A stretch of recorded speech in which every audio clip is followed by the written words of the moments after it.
When your awareness gets raised, you start to see different parts of your identity.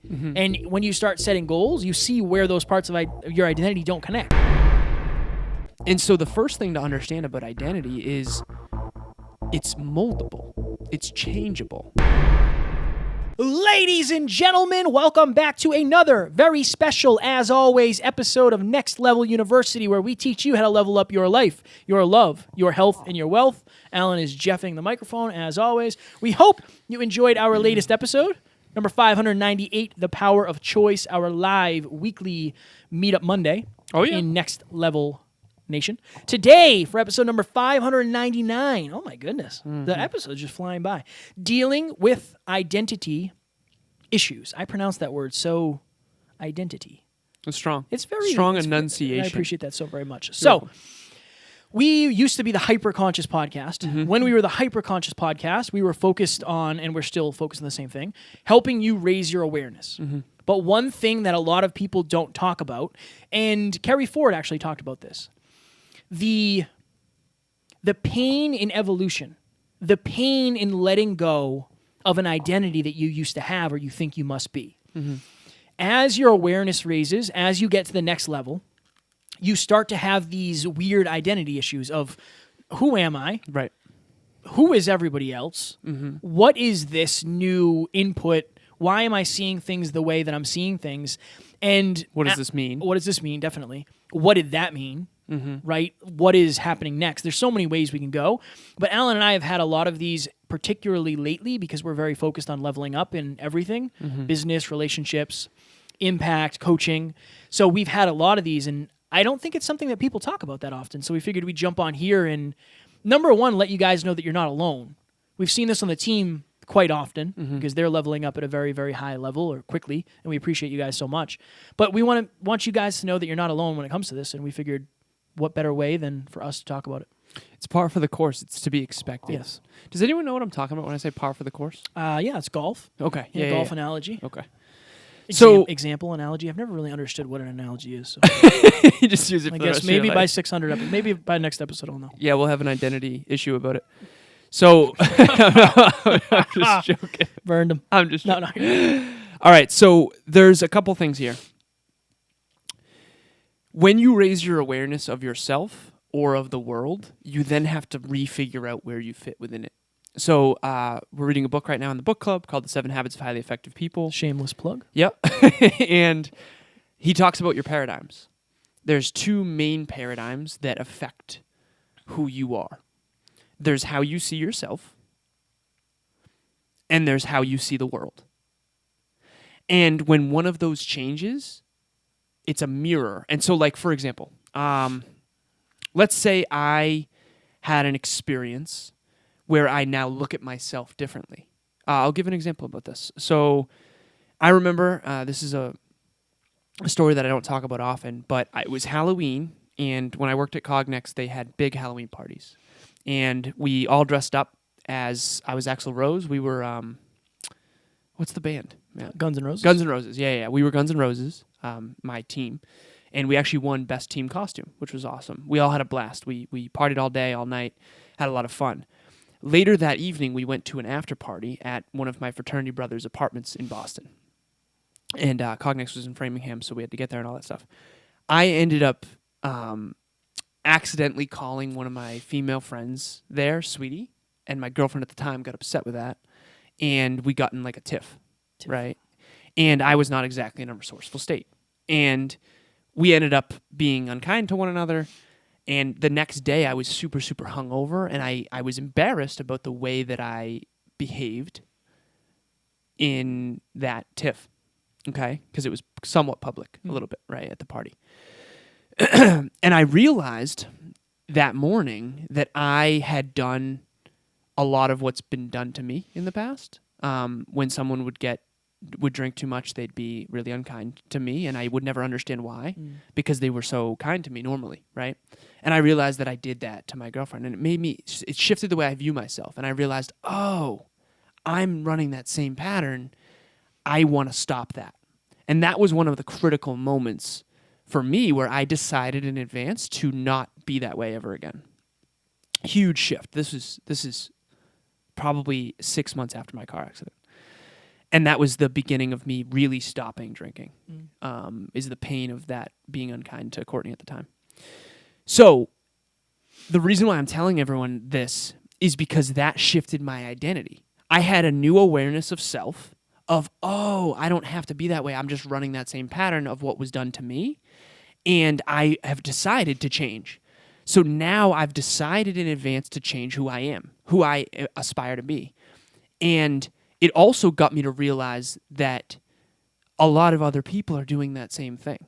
So like if you're out there listening right now and you grew up in a household that never, ever, ever raised their voice, you probably never raised your voice.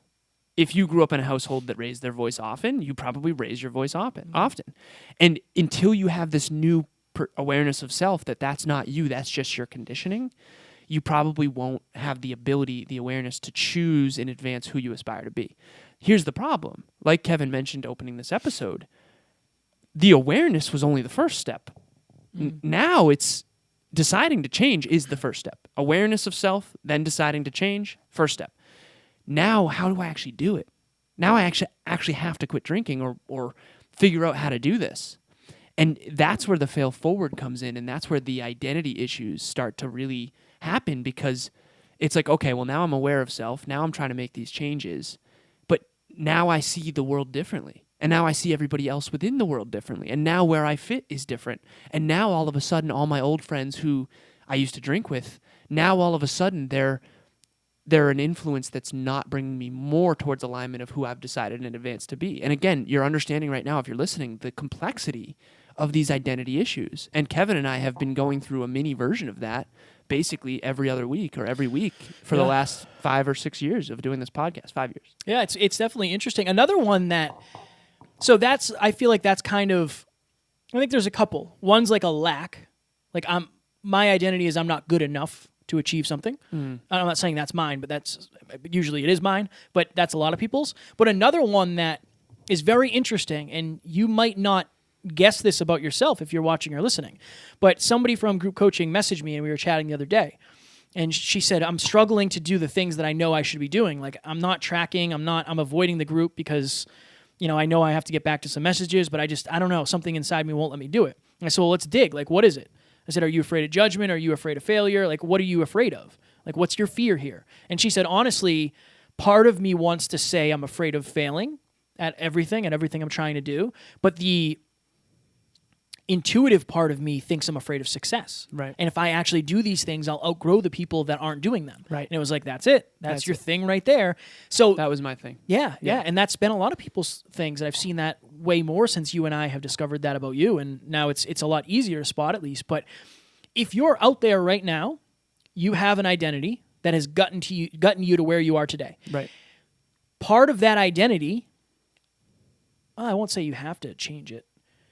Maybe not. Maybe you don't have to change part of that identity. But like Alan said, when your awareness gets raised, you start to see different parts of your identity. Mm-hmm. And when you start setting goals, you see where those parts of your identity don't connect. Exactly. And they're not aligned with the goal. I'm the guy who's afraid of the planes and afraid of traveling. And like, good luck being a international speaker. Right. Like that doesn't add up. So something in that identity has to shift. You either have to change your goal or change your identity. Yeah. And I was always the, how do I want to frame it? I don't want to say dumb kid, but I was never smart. I was never an intelligent person. I never felt that way. That was my identity. My identity was I was the funny guy, right? Like you'll notice if you listen to this or you watch this, I'm the one who cracks jokes more often than not when we're with guests or when it's Alan and I or on the meetup, whatever. But I love doing that. Occasionally I'll have a humdinger. But understand that part of my identity came from pain. Oh, yeah. That came from pain. That's how I avoid rejection. When you and I have hard conversations, I smile. Yeah. Because it's like, oh, yeah, this is what I do. I remember doing that in school. Like when I would get in trouble, I would get in more trouble because I'd laugh. You know what I mean? Like they'd be yelling at me. I'd be like, oh, no, I'm going to laugh. So, but that's part of my identity. Interesting. Question 1, how well do you know your identity? Question 2, how well do you know what it's serving and what it's hurting? Mm-hmm. Question 3, and this is the hard one. What parts of your identity are you going to have to shift, mold, change, get rid of, adopt in order to get the goals that you actually want? Mm-hmm. It can be very painful. And this is why it's so important to have a community around you. Again, if you listen to Alan and I, number one, we love you. We don't have fans, we have family. But number two, you're listening to us for one reason more than likely. Well, two, maybe you love our voices, you know what I mean? These buttery voices. Or you feel that we can see around the corner. That's what a mentor, that's what a coach, that's what somebody who can help you get to the next level can do. They see around the corner. Mm-hmm. I know what it's like to have an identity issue almost every week. You know what it's like. The team knows what it's like. Mm-hmm. Our mentors know what it's like. So if you're here, like I said in the beginning, you're not alone. Like, this is honestly par for the course, like Alan said. Mm-hmm. Anytime your awareness is raised, you will question almost everything. And a lot of the almost everythings you're going to question are going to be parts of you. And it's hard to sit with, but I think it's a great thing because it means you're making progress. I think it's really important for us to jump in here and explain what identity actually is really quickly. I remember I wrote an article really early on in my journey, and I talk about this sometimes. I traded in the label, the self-label. It was called Identity and the Power of Self-Labels was the name of the article. It's on my LinkedIn. And I traded in the label of alcoholic for the label of bodybuilder. So I'm not an alcoholic anymore. I am a bodybuilder. But what's interesting about that is that I had to realize that I had an alcohol problem, because you'll never solve a problem you don't admit you have. So the first step is admittance. It's awareness. It's awareness of self that I have the drinking problem. And I already told kind of a story that illuminated that for me. Ladies and gentlemen, if you are watching this or listening to this, it's obvious that you want to get to the next level of your life. We can help you get there faster. In 3 months from today, your life can look completely different. Here's how. Group coaching. Here's what you're going to get. So you're going to get bi-weekly calls with Kevin and myself. You're going to be on a team of 10 like-minded, growth-oriented individuals. You're also going to be in a WhatsApp chat with Kevin and I and the entire team, 24/7 access to chat. Also, you're going to get bi-weekly progress reports and peak performance tracking. Guys, this is a great opportunity for those who can't afford one-on-one coaching with Alan and myself. We have helped dozens and dozens of people get to the next level at this point. Go to nextleveluniverse.com, click group coaching, or find the link in the show notes. Talk to you soon. But then you get to change it. You get to change the label. Okay, I'm not going to be an alcoholic anymore. I'm going to be an athlete now. I'm going to be a bodybuilder now. And guess what? I chose bodybuilder on purpose because I knew that drinking alcohol was not aligned with that identity. So everything you are or aren't right now at one point was made up. Okay, if I were to show you a cross with Jesus on it, that's going to have a certain implication to you based on where you grew up. If you grew up in Jerusalem, that same symbol means something very different than if you grew up in Boston. Everything is kind of that way. And so the first thing to understand about identity is it's moldable.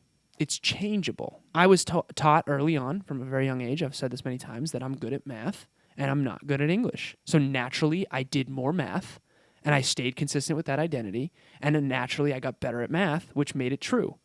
I stayed away from English and naturally didn't get any better at English, and therefore, it went to an engineering school and did mathematics, and now to this day, that's still a huge part of like my skill sets, my abilities. And so, whereas, what if I was told I was good at English? I went to special needs, I don't know if that's the proper term, special needs reading classes, and from that moment on, I was basically imprinted with the identity that I'm not good at reading, when in reality, I'm excellent at reading now. I read books all the time. Yeah. I'm excellent at writing, I believe. And it's like, but at the time as a kid, I didn't know that. I just thought I was good at math. So what is identity? Identity is what you say, think, do, feel, and believe. And it's also what you don't say, think, do, feel, and believe. So if you've ever been guilty of saying, well, I'm shy, or I'm outgoing, or I'm playful, or I'm loving, or I'm just kind of, I remember we have a mutual friend, and I won't name his name, but I remember at one point he said, honestly, I'm kind of a dick. And I remember thinking to myself, like, why are you labeling yourself that way?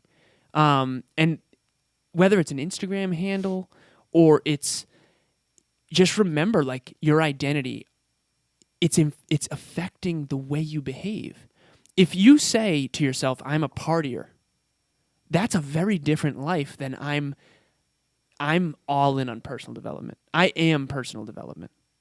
Those are two different lives. I've been both, okay? For sure. I'm a partier, used to be part of my identity.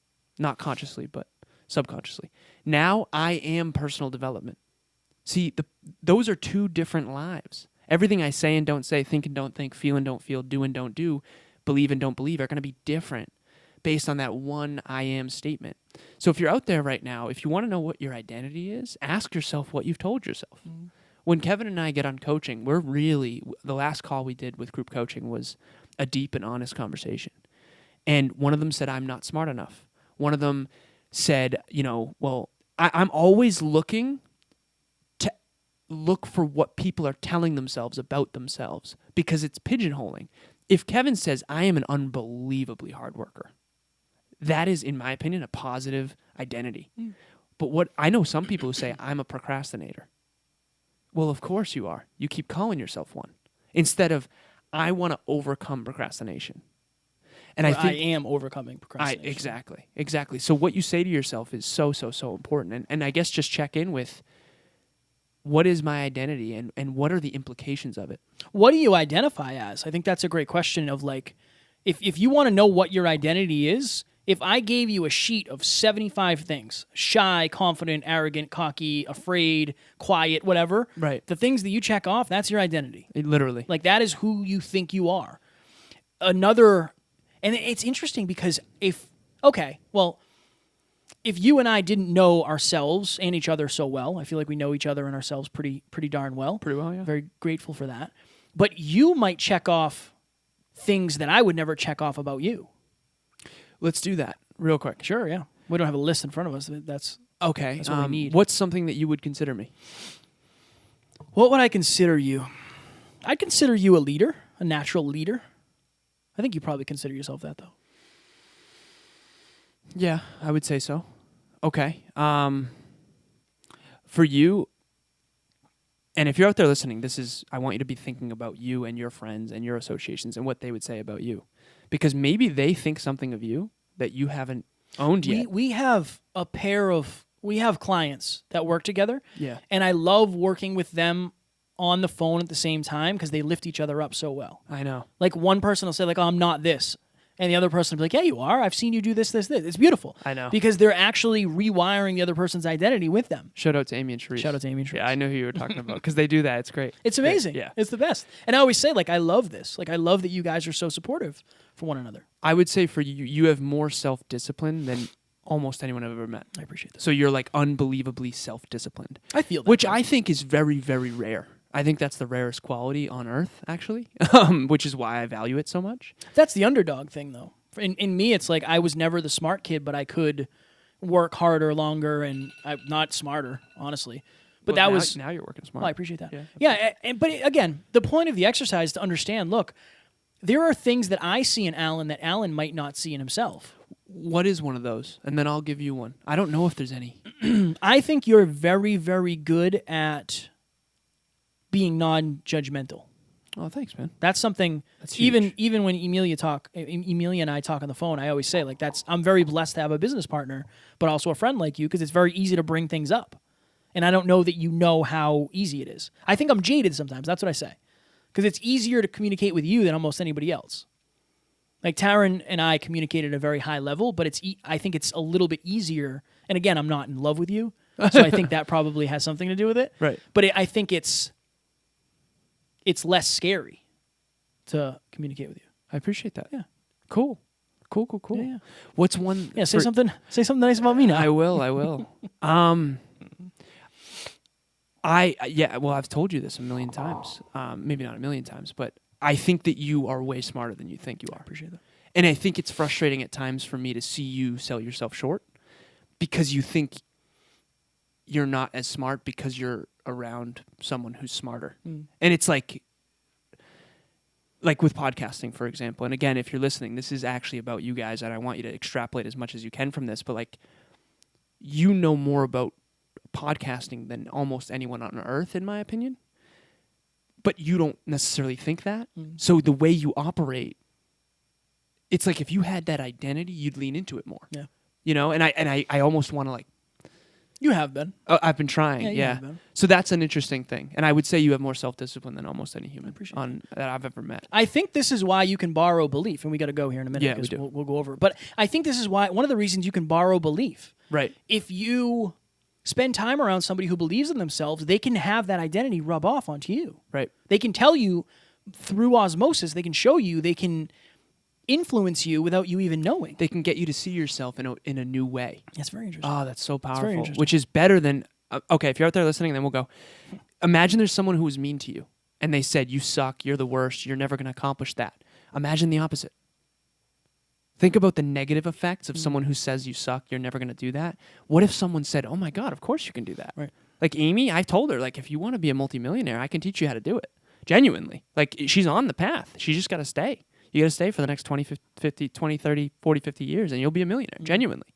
But that got her to see herself as a millionaire, whereas she would never naturally, it's interesting. I mean, I am doing that. You are. That's fire. You're That's fire. instilling belief. Ladies and gentlemen, if you are looking to have belief instilled in you, Oh, strong segue. I appreciate that. One of the best ways ever, and we've seen this across the board, is your community. Your community, the people that you surround yourself with, like we just said, are going to either they're going to pour into you or they're going to take from you. And some people are taking from you and they don't even realize it. Mm-hmm. Some people are taking from you and you don't even realize it. Then that's a painful thing. You don't even know that they're taking from you by accident. Right. If you're looking for a group of people who want to pour into you, who want to hear your wins, who want to support you in your losses, join Next Level Nation. It is in the show notes as always. But it's a place where you can be safe, you can be you, and you can get to the next level of your life, whatever that means to you, at your own pace, with no pressure. Literally the most supportive group I've ever seen in my entire life, filled with an amazing team and amazing individuals, and two all right podcast host guys. Podcast. That's us. Podcast That's Jeffs. us. It's in the show notes. If you want to join, we'd love to have you. nextleveluniverse.com as well. So real quick plug for book club, man. You're going to plug the book club? A little bit. It, That's cool. Hammer So it. every Saturday. You won't see me there. You won't see Kevin. You might see this me is maybe, potentially. You will see Taryn probably. You will probably see Taryn. So 12:30 p.m. Eastern Standard Time every single Saturday, we are doing book club. The thing that I want to make clear to our listeners, and I realize this, that's why I'm plugging it, is you don't have to, you can jump in and out. If you miss the chapters before, I don't care. Like, jump in. All we do, it's great books with big ideas with great people. And we got really vulnerable on the last one. There were tears flying. It was an honest, open conversation about really incredible ideas. So even if you didn't read the chapter, you can still join in. Some people, 2 people, literally just listened in. We had like 12, and 2 of them just listened in and stayed muted. Participation is not required. Just come and dip your toe in. Dip your toe in. I think one of the things I love about us is we give our amazing NLU family so many opportunities to get out of their comfort zone. If maybe that's the barrier for you. Just, hey, I'm going to jump on Zoom with no mic and no camera. I'm just going to see what this is all about. One of the ways to build confidence, one of the ways to change your identity is to get out of your comfort zone. That's one reason we try to give you guys as many opportunities to do that as humanly possible. Would you believe the next one on Fridays, episode number 600? 600. Would you believe that? Holy crap. We're going to talk about balancing your goals and your relationships. Not only your friend and peer group, but also your intimate relationships as well. We got some good stories for that. Ladies and gentlemen, we love you. We appreciate you. I'll do a big love session at the end of episode number 600. But as always, we couldn't do it without you. We have fans. We don't have fans. We have family. Strong work. Talk to you soon. Bye.